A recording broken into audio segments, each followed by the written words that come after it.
Good morning dear students. કેમ છો બધા? આપણે ટેક્સ્ટ બુકમાં યુનિટ 1 ટેસ્ટ ઓફ ઇન્ડિયા એ પૂર્ણ કર્યું. ત્યારબાદ થોડું કન્વર્ઝેશન જેવું છે, ડાયલોગ્સ, એ આપણે વર્કબુકમાં આપેલ છે તે આપણે થોડું જોઈએ. તો વર્કબુકની અંદર page number 10, question number 5.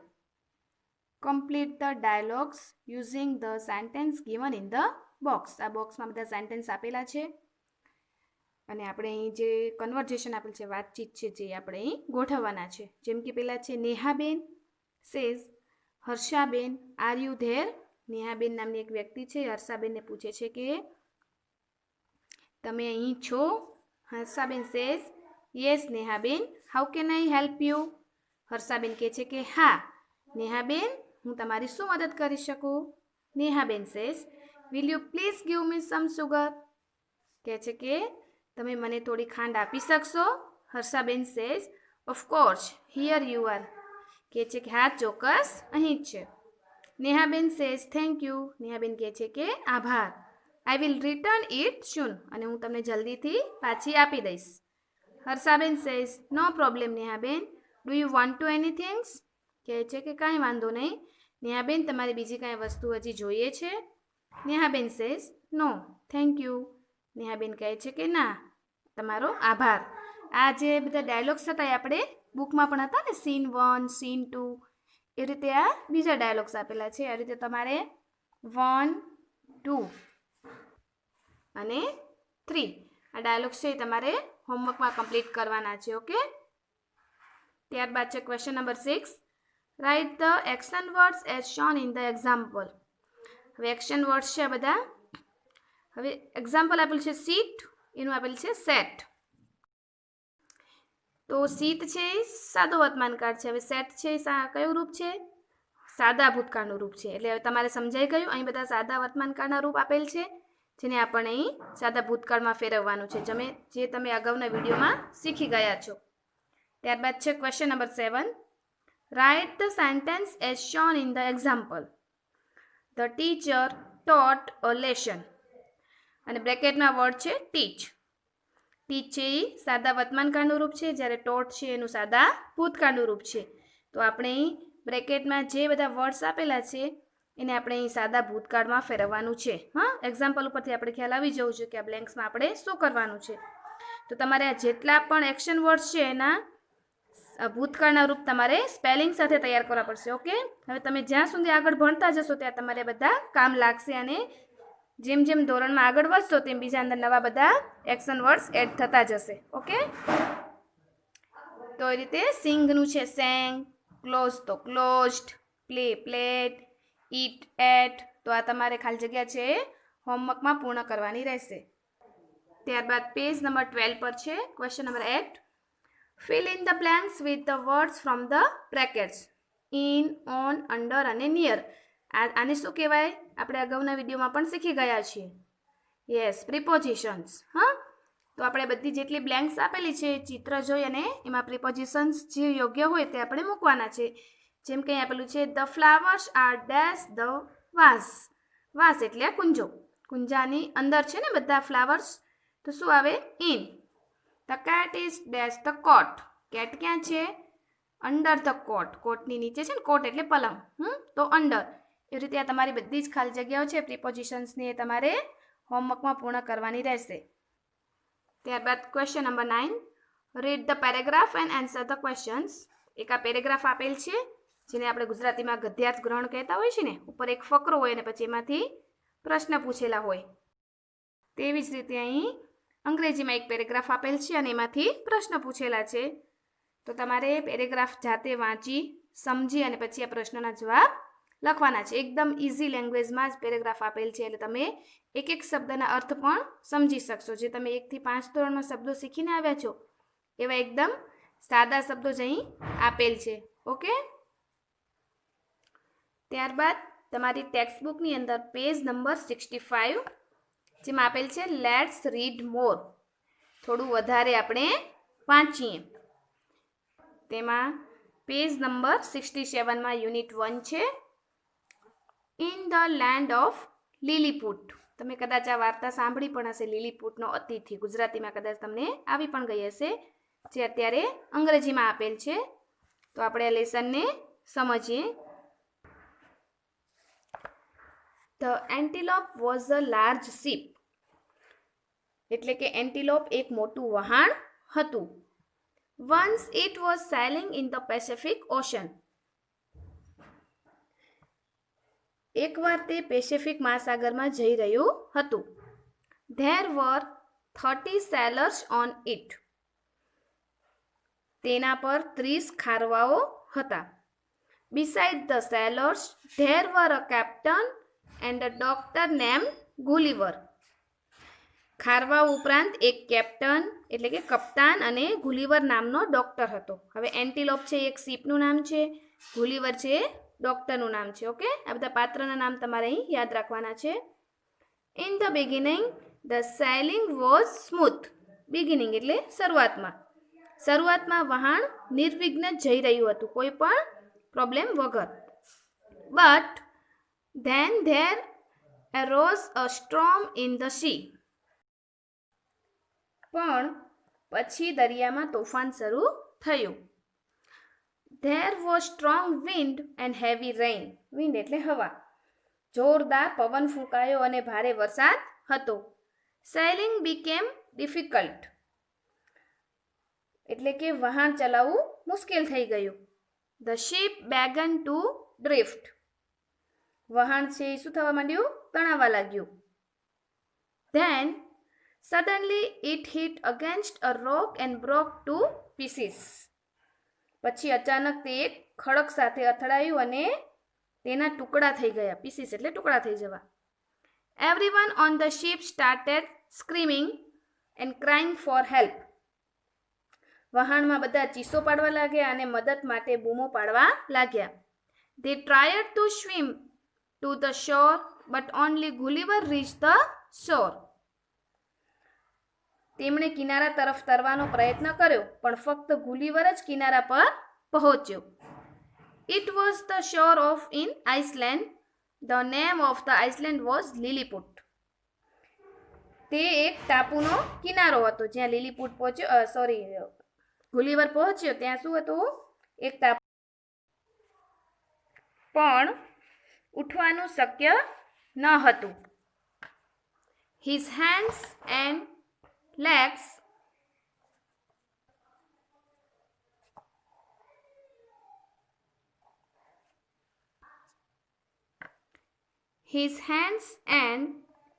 were tied. Tied એટલે કે બાંધેલા. તેના હાથ અને પગ બાંધેલા હતા. Gulliver felt something walking on his body. ગુલિવરને તેના શરીર પર કંઈક ચાલતું હોય તેવું લાગ્યું. It was a tiny man, only 15 centimeters tall. તે એક નાનકડો માણસ હતો, ફક્ત 15 સેન્ટીમીટર ઊંચો. આપણને નવાઈ લાગે ને, 15 સેન્ટીમીટર એટલે તમારી જે નાની સ્કેલ આવે છે એ. Soon there were several men on his body. થોડી જ વારમાં તેના શરીર પર ઘણા બધા માણસો હતા. They were all very tiny. અને તેઓ બધા ખૂબ નાનકડા હતા. There were lots of other tiny people on the ground. અને જમીન પર બીજા ઘણા નાનકડા માણસો હતા. Some had bows and arrows in their hands. અમુક માણસોના હાથમાં તીર કામઠા હતા. બોઝ એન્ડ એરોઝ એટલે તીર અને કામઠા. તો અમુક માણસોના હાથમાં તીર કામઠા હતા. Gulliver was both hungry and thirsty. Hungry એટલે ભૂખ્યું અને thirsty એટલે તરસ્યું. ગુલિવર તરસ્યો અને ભૂખ્યો હતો. How can I talk to these people? ગુલિવર તરસ્યો અને ભૂખ્યો હતો. How can I talk to these people except through gestures? એટલે કે હું ઈશારા સિવાય આ લોકો સાથે કેવી રીતે વાત કરી શકું? He thought એટલે કે તેણે વિચાર્યું. So he made signs for eating and drinking. Science એટલે ઈશારો કરવો. તેથી તેણે ખાવાની અને પીવાની સંજ્ઞાઓ કરી અથવા કે luckily the tiny people understood his signs and brought small baskets of food. સદભાગ્યે તે નાનકડા લોકો તેની સંજ્ઞાઓ સમજી ગયા અને ખાવાની વસ્તુઓની નાની ટોપલીઓ લાવ્યા. તે also brought tiny barrels of water. Barrels of water એટલે પાણીનું પીપ. તેઓ પાણીના નાનકડા પીપ પણ લાવ્યા. Gulliver ate all the food and drank all the water. ગુલિવરે બધી વસ્તુઓ ખાધી અને બધું પાણી પીધું. નાઉ હી ફેલ્ટ રિફ્રેશ્ડ. રિફ્રેશ્ડ છે ને, ભૂતકાળ છે રિફ્રેશનું. હવે તેને તાજગી લાગી. Walking will do me sum good he thought. He thought એટલે કે ગુલિવર. ગુલિવરે શું વિચાર્યું કે ચાલવાથી મને સારું લાગશે, તેણે વિચાર્યું. But I can not get up and so walking is not. પણ હું ઉઠી શકતો નથી અને તેથી ચાલવાનું શક્ય નથી. નોટ પોસિબલ એટલે કે શક્ય નથી. Some tiny men went to the king of Lilliput and told him about Gulliver. થોડા નાનકડા માણસોએ લીલીપુટના રાજા પાસે જઈને તેમને ગુલિવર વિશે કહ્યું. How big is he? The king asked. Asked એટલે પૂછવું. તે કેટલો મોટો છે? રાજાએ પૂછ્યું. હી ઇઝ વેરી હ્યુઝ, તે રિપ્લાઇડ. હ્યુઝ એટલે વિશાળ એકદમ, ખૂબ જ મોટો. તે ખૂબ જ મોટો છે, તેમણે જવાબ આપ્યો. તેમણે એટલે કોણ? બીજા બધા જે હતા ને તે નાના નાના જે 15 સેન્ટીમીટરના જે માણસો હતા તે. Really? Go and bring him here, the king ordered. રાજાએ શું કીધું? રિયલી એટલે ખરેખર.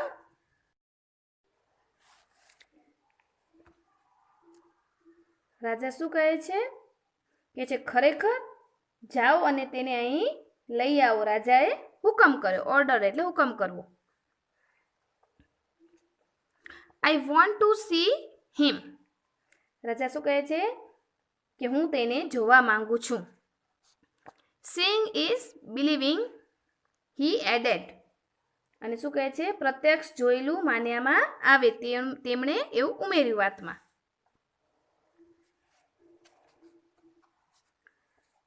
The Lilliputians prepare a wooden carriage. Lilliputians એટલે લીલીપુટનો રહેવાસી. જેમ આપણે ઇન્ડિયામાં રહીએ તો ઇન્ડિયન કહેવાય ને, એ રીતે લીલીપુટમાં રહેવાવાળા લીલીપુટિયન. ઓકે, તો ઘણા બધા છે એટલે અહીં એસ લાગ્યો છે, લીલીપુટિયન્સ. એટલે શું કર્યું પછી? કે લીલીપુટના લોકોએ એક લાકડાનું ગાડું તૈયાર કર્યું. It was about 3.5 meters long, 120 centimeters wide and 10 centimeters high from the ground.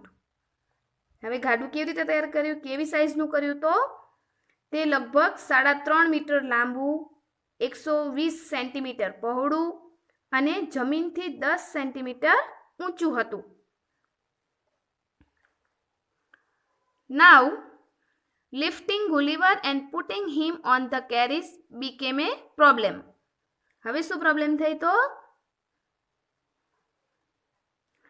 કે હવે ગુલિવરને ઊંચકીને after a day's journey the brought him to the king's court. Court એટલે દરબાર. એક દિવસની મુસાફરી કરીને તેમણે તેને રાજાના દરબારમાં હાજર કર્યો. The king and his men said, this man is really very huge. કે છે કેટલા ટાઈમ પછી એને છેક ઘરે પહોંચાડ્યો તો, કેમ કે એમના માટે તો એ ખૂબ જ મોટો હતો ને, એટલે એમને મુસાફરી એક દિવસની લાગી. અને રાજા અને તેના માણસો બોલ્યા જોઈને, આ માણસ ખરેખર ખૂબ મોટો છે. He is as big as a mountain. Mountain એટલે પર્વત, ડુંગર આપણે કહીએ છીએ પર્વત. તો કહે છે કે તે એક પર્વત જેટલો મોટો છે. કેમ કે એ તો સાવ 15 સેન્ટીમીટરના હતા, એટલે એને તો એ મોટા જ લાગવાના. જેમ કે કીડીને હાથી કેટલો મોટો લાગે ને, એવી રીતે. They were afraid of him. Afraid એટલે ડરવું. તેમને તેનો ડર લાગતો હતો. But Gulliver greeted the king and promise to be their friend. પણ ગુલીવરે રાજાનું શું કર્યું? અભિવાદન કર્યું અને તેમના મિત્ર બની રહેવાનું વચન આપ્યું. The king was pleased and set him free. રાજા ખુશ થયો અને ગુલીવરને શું કર્યું? મુક્ત કર્યો. Gulliver lived on the island happily for a long time. ગુલીવર ઘણા સમય સુધી તે ટાપુ પર આનંદથી રહ્યો. તો વાર્તા તમને ગમી ને? Okay, thank you. Have a nice day.